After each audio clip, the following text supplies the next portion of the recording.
सबसे पहले तो आप सभी को नमस्ते। मैथ 99 पे आप सभी का स्वागत है। तो चलिए आज हम सीखने वाले हैं एलसीएम को कैसे निकालते हैं और इसके कौन कौन से मेथड हैं।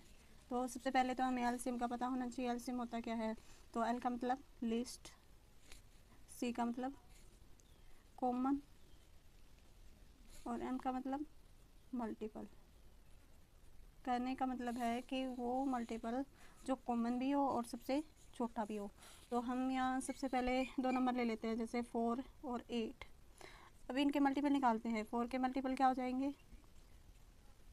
मल्टीपल जो 4 से डिवाइड हो जाए, जैसे 4, 8, 12, 16, 20, 24, 28, 32, 36, 40, 44, 48। अब हम 8 के मल्टीपल निकालते हैं। तो 8 के मल्टीपल कौन कौन से हो जाएंगे?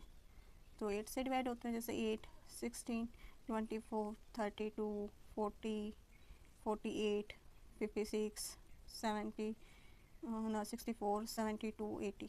ठीक है। अब इनमें से कॉमन कौन कौन से आई हैं?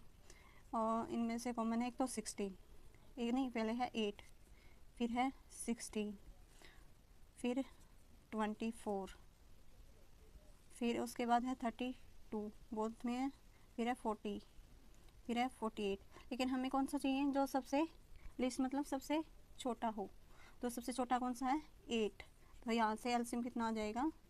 8। दूसरा तरीका हम सीखने वाले हैं एलसीएम बाय प्राइम फैक्टराइजेशन। अब प्राइम फैक्टराइजेशन में एक नाम आया है प्राइम। तो प्राइम नंबर कौन से होते हैं पहले तो हमें वो पता होना चाहिए। तो प्राइम नंबर कौन से होते हैं? जो जिसके दो ही फैक्टर बने, एक तो वो खुद से डिवाइड हो और एक 1 हो।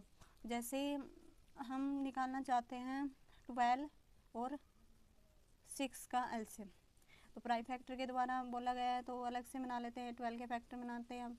तो सबसे छोटा कौन सा होता है जो 12 को डिवाइड कर देता है? 2, जो प्राइम भी है।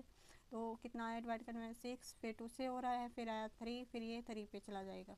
तो यहाँ पर है 6 2 से डिवाइड हो रहा है 3 पे, और 3 पे ये 1 पे।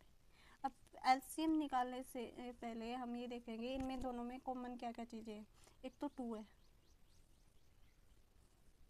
वो तो हमने निकाल लिया, और एक 3 है, वो भी लिख लिया हमने। अब जो बच गए वो लिखने हैं। तो क्या बचा हुआ है? 2 बचा हुआ है। जो 2 3 जा 6, 6 2 जा 12। तो ये था प्राइम फैक्टराइजेशन मेथड के द्वारा एलसीएम बाय डिवीजन मेथड। तो डिवीजन मेथड में जैसे हमें बोला गया है 6, 4, 12 का एलसीएम निकालो। तो कहने का मतलब क्या है कि हम इनको एक साथ लेके चलेंगे और वहाँ तक डिवाइड करना है जहाँ 1 बन जाए। तो जैसे 2 से करके देखते हैं, हमें एक भी डिवाइड हो रहा है तो वो भी डिवाइड करना है। जैसे 2 से जैसे स्टार्टिंग में 2 ये होता है, 2 से डिविजिबल है, जैसे 3, ये 2 पे और ये 6 पे। अब 2 से फिर हो रहा है, जो नहीं हो रहा उसको सेम लिख दो। यहाँ 2 से ये डिवाइड करोगे 1, यहाँ 3, फिर 3 से जा रहा है डिवाइड, तो यहाँ 1, यहाँ 1, यहाँ 1। तो ये मतलब कहने का मतलब 1 1 आ गया हमारा। तो यहाँ से एलसीएम कितना होगा? 2 मल्टीप्लाई 3, मतलब 2 2 जा 4, 4 3 जा 12। तो आंसर कितना आया? एलसीएम कितना हो गया हमारा? 12, मतलब 12 हो गया। ठीक है, ये तीनों मेथड थे एलसीएम के लिए।